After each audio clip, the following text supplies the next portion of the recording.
اگه یه نگاهی به بازار دوربین‌های تلفن همراه و دوربین‌های عکاسی بندازیم، متوجه یه موضوعی میشیم که خیلی داره راجع بهش صحبت میشه و احتمالاً شما هم شنیدید. مگاپیکسل. مگاپیکسل چیه؟ قراره که تو این ویدیو راجع به این موضوع صحبت کنیم. برای اینکه بتونید بهتر درکش کنید این موضوع رو، لازمه که چند تا واژه رو با هم بررسی کنیم. اولین واژه‌ای که قراره با هم بررسیش کنیم سنسوره. بچه به این قطعه مستطیلی شکل که دقیقاً روی بادی دوربینتونه و پشت لنز قرار میگیره میگن سنسور.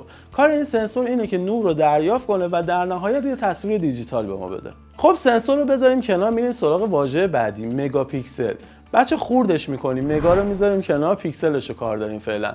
پیکسل به کوچکترین واحد سازنده یک عکس میگن پیکسل. وقتی شما روی تصویری زوم میکنید به یک سری پیکسل ها، به یک سری مربع‌های رنگی کنار هم چیده شده میرسید که به اینها میگن پیکسل و مجموع این پیکسل ها یک تصویر رو به شما نشون میده. حالا مگا چیه؟ بچه مگا یعنی 1 میلیون. به طور مثال وقتی میگیم که یه تصویری 32 مگاپیکسله، یعنی 32 میلیون پیکسل کنار هم چیده شده که شما بتونید اون تصویر رو ببینید. خب تا اینجا فهمیدیم مگاپیکسل چیه.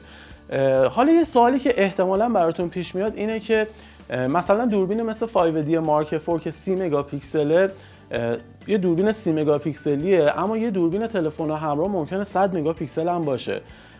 خب پس من برم دوربین تلفن همراه یا یه گوشی بخرم ازش استفاده کنم.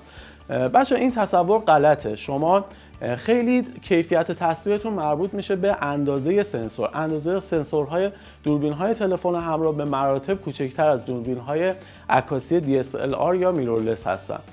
پس هرچی سنسورها بزرگتر باشه، اندازه پیکسل ها بزرگتر میشه و هرچی اندازه پیکسل ها بزرگتر بشه، تصاویر با کیفیت تری رو میتونیم ثبت کنیم.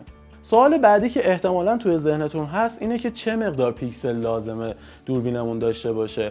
بچه خیلی مربوط به این میشه که شما از دوربینتون برای کدوم نیاز میخواین استفاده کنید. مثلا اگه میخواین تصاویرتون رو چاپ کنید، قطعاً باید وضوح تصویر بالایی داشته باشه، یعنی مگاپیکسل بالایی داشته باشه. ولی اگه میخواین تو فضای مجازی، تو سوشال مدیاتون استفاده کنید، شاید یه دوربین 3 مگاپیکسلی هم به کارتون بیاد، یعنی مشکلی باهاش نداشته باشین و تصاویرتون با کیفیت باشه. اما اگه میخواین چاپش کنید، وضوح تصویر بالایی نیاز دارید. این هم در نظر بگیرید که هرچی مگاپیکسل دوربینتون بالاتر بره، حجم ذخیره سازیش روی سیستم یا روی مموری کارتتون بیشتره. بچه اگه میخواین یه دوربین بخرین و هیچ اطلاعاتی راجبش ندارین، من یک ویدیو 90 دقیقه‌ای ضبط کردم به اسم راهنمای خرید دوربین عکاسی که به شما کمک میکنه یه دوربین مناسب با شرایط نیاز خودتون و مطابق با اون نیاز خودتون تهیه کنین و بودجهتون رو هدر ندین.